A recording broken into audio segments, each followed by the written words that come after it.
Okay, thank you for the time. Introduce myself. My name is Putu Ninda Angriani from 5B class, and I will present about 8 kind and 6 type of tests. Number 1, direct testing. Testing can be direct if students are asked to do directly the skill that we want to measure. This test can be done by asking students to write composition if they want to know how well they speak and how well they can pronounce the language. And number 2, indirect testing. Indirect testing attempt to measure the ability which underline the skill in which we are increased.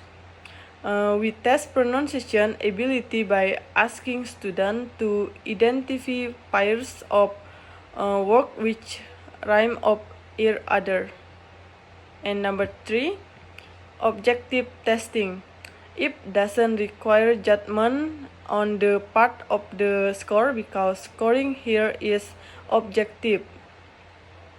It won't change even if the score has been changed. A multiple choice test in an example of this kind of test. And number 4, subjective testing. It requires judgment on the part of the score because scoring here is subjective. The grade in subjective testing depend on the impression of the score. These impressions are not the sum among different scorers. Scoring a composition is an example of this kind of testing. And number 5, discrete point testing. It refers to the testing of the element at the time, item by item. This kind of testing is always indirect. Each test involves first a particular item. Testing particular grammatical structure is an example of this kind of testing. And number 6, interrogative testing. It includes many language elements in the completion of a task. It might involve writing a composition, taking note while listening to a test, and completing a choice passage. And number 7, norm reference testing. The kind of testing relate on students' performance to that of other student. We don't say that a student is capable of doing well in the language, but we say the student gained a score that placed him or her in the top 5 students who have taken the SAM test. And number 8, criterion reference testing. The purpose of kind of testing is to classify students according to whether they are able to perform some task satisfactorily. Who performs the task satisfactorily pass to who don't fail. We measure student progress in relation to meaningful criteria. And the next video I will present about test type. The first test of will phase in deciding a test for your student is to determine the purpose for the test. Defining your purpose will help you choose the right kind of test, and it will also help you to focus on the specific objective of the test.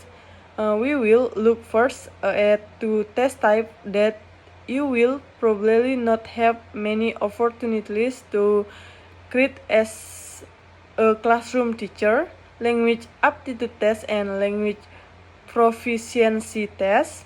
And three types that you will almost certainly need to create. And the next, placement test, diagnosis test, and achievement test. And next, language aptitude test. A language aptitude test is designed to measure capacity or general ability to learn foreign language and ultimate success in that overtaking. Language aptitude test and ostensibly designed to apply to the classroom learning of any language.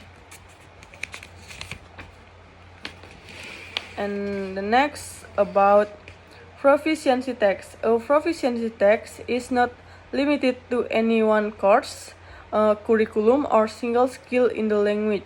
Rather, it tests overall ability. Proficiency tests have traditionally consisted of standardized multiple choice items on grammar, vocabulary, reading comprehension, and oral comprehension.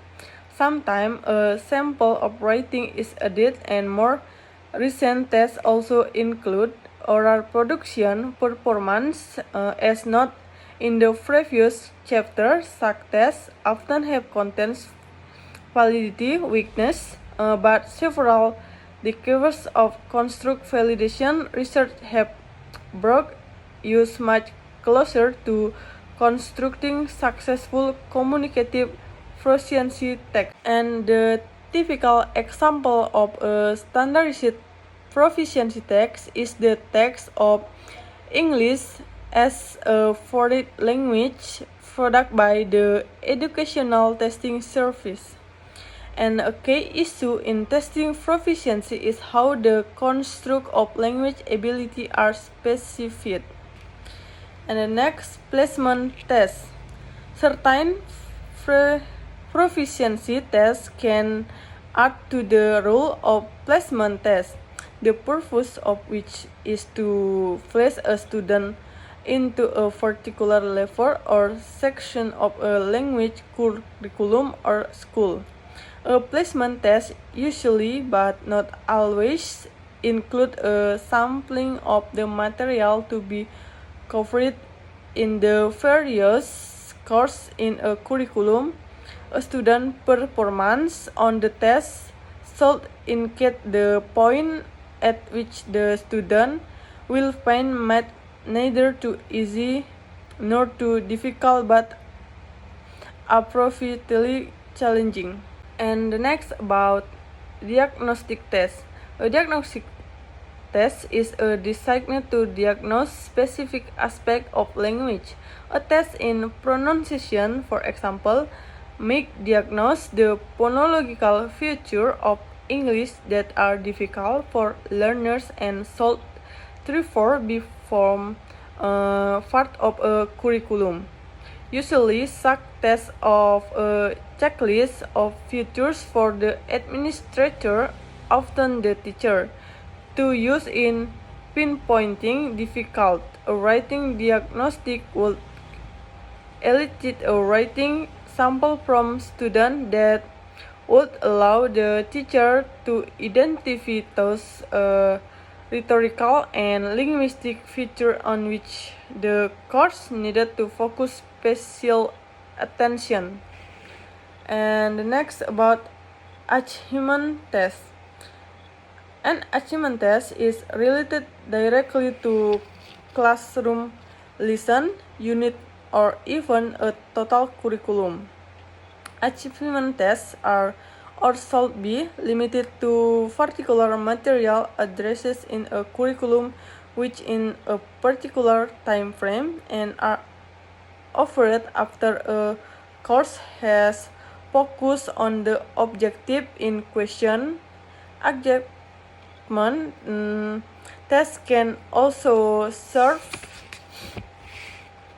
the diagnostic role of indicating what a student needs to continue to work in the future, but the primary role of an achievement test is to determine whether course objectives have been met and appropriate knowledge and skill acquired by the end of a period of instruction.